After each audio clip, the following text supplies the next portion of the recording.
اعوذ باللہ من الشیطان اللعین الرجیم بسم اللہ الرحمن الرحیم انا عبادی لیس لک علیہم سلطان الا من اتبعک من الغاوین اللہم صل علی محمد وآل محمد وعجل فرجہ. السلام علیکم ورحمۃ اللہ وبرکاتہ.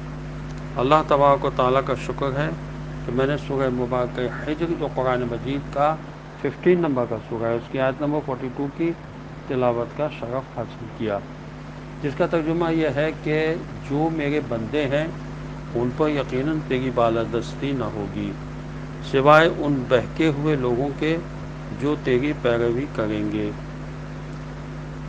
اللہ نے یہ فرمایا کہ جو میرے بندے ہیں ان پر تیری بالادستی نہ ہوگی.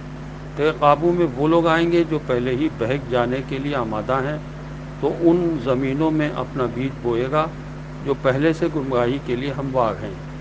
بھیڑیا اس جانور کو اپنا لقمہ بناتا ہے جو ریوڑ سے الگ ہو جاتا ہے. جو لوگ عبادی کی صفوں سے علیحدہ ہو جائیں گے ان پر تیرا تسلط قائم ہو جائے گا. مطلب یہ ہے کہ یہ تفہیم القرآن میں لکھا ہے کہ میرے خالص اور حقیقی بندوں پر تیرا یعنی شیطان کا بس نہ چلے گا. صرف ان بہکے ہوئے لوگوں پر شیطان کا بس چل سکے گا جو از خود شیطان کے پیچھے پیچھے چلیں گے.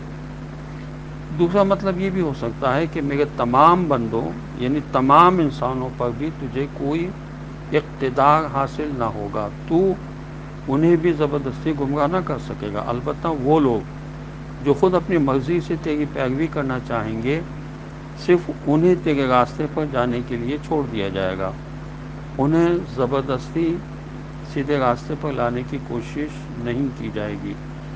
تفسیر کبیر میں اس آیت کی ذیل میں لکھا ہے کہ امام غازی نے لکھا کہ شیطان کے اس دعوے پر کہ میں لوگوں کو سبز باغ دکھا دکھا کر گمراہ کروں گا، یہ خیال پیدا ہو سکتا تھا کہ شیطان کو بھی کچھ اقتدار حاصل ہے، تو خدا نے یہاں شیطان کی اس غلط فہمی کو بھی دور کر دیا. علامہ تھانوی نے اپنی تفسیر میں لکھا ہے اس آیت کی ذیل میں کہ خدا کے جواب کا مطلب یہ ہے کہ میرے خالص مخلص بندوں کا منتخب ہو جانا ایک سیدھا راستہ ہے جو مجھ تک پہنچتا ہے، یعنی کیونکہ ان لوگوں نے میری کامل اطاعت والی زندگی اختیار کی اس لیے وہ میرے خالص بندے بن گئے. یہی وہ سیدھا راستہ ہے جو سیدھا مجھ تک پہنچتا ہے. میرے ایسے بندوں پر کبھی تیرا زور نہ چلے گا. اب شیطان کا زور کن لوگوں پر چلتا ہے؟ شیطان کا زور ان لوگوں پر چلتا ہے جو کوئی بھی نشہ آور چیز استعمال کرتے ہیں. رسول خدا صلی اللہ علیہ وسلم کی حدیث ہے کہ ہر نشہ آور چیز سے بچو کیونکہ ہر نشہ آور شے حرام ہوتی ہے، اور جب کوئی انسان کسی حرام میں پڑتا ہے تو شیطان کا اس پر تسلط ہو جاتا ہے. حضرت امام محمد باقر علیہ السلام فرماتے ہیں کہ جس چیز کی زیادہ مقدار نشہ آور ہوتی ہے اس کی کم مقدار بھی حرام ہوتی ہے. اور رسول خدا صلی اللہ علیہ وسلم کی حدیث ہے کہ ہر شراب نشہ آور اور حرام ہے. یہ کنز المال میں بھی حدیث ہے جس کا نمبر ہے 13764. اسی طرح حضرت رسول خدا صلی اللہ علیہ وسلم کی حدیث ہے وسائل الشیعہ کی جلد نمبر 17 میں صفحہ ہے 259. وہاں پر بھی یہ حدیث ہے کہ کلو مسکرن حرام، ہر نشہ دینے والی چیز حرام ہے. تو اس طرح سے معلوم ہوا کہ جب نشے میں انسان آ جاتا ہے تو وہ خدا کو بھول جاتا ہے. اسی لیے شیطان یہ چاہتا ہے کہ اللہ کے بندے کو کسی نشے میں مبتلا کر دے تاکہ وہ خدا کو بھول جائے.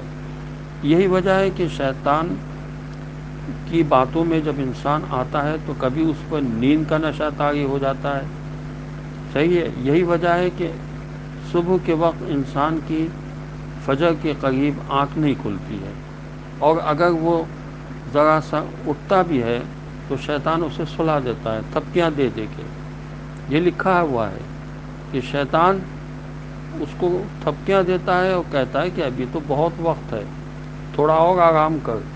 پھر یہ آرام تجھے کہاں ملے گا؟ نماز تو بعد میں بھی ہو سکتی ہے. اور انسان سو جاتا ہے، فجر کی نماز نہیں ادا کرتا. اس طرح وہ امام زمانہ کی لعنت کا مستحق ہو جاتا ہے. تو جب شیطان کی باتوں میں انسان اگر یہ چاہتا ہے کہ نہ آئے تو اسے کبھی فجر کی نماز قضا نہیں کرنا چاہیے. الارم لگائے، لوگوں سے کہے مجھے اٹھاؤ، کچھ بھی کرے، فجر کی نماز تو کوئی بھی نماز قضا نہ ہو لیکن خاص طور سے فجر کی نماز تو بالکل قضا نہیں ہونا چاہیے. والسلام علیکم ورحمۃ اللہ وبرکاتہ.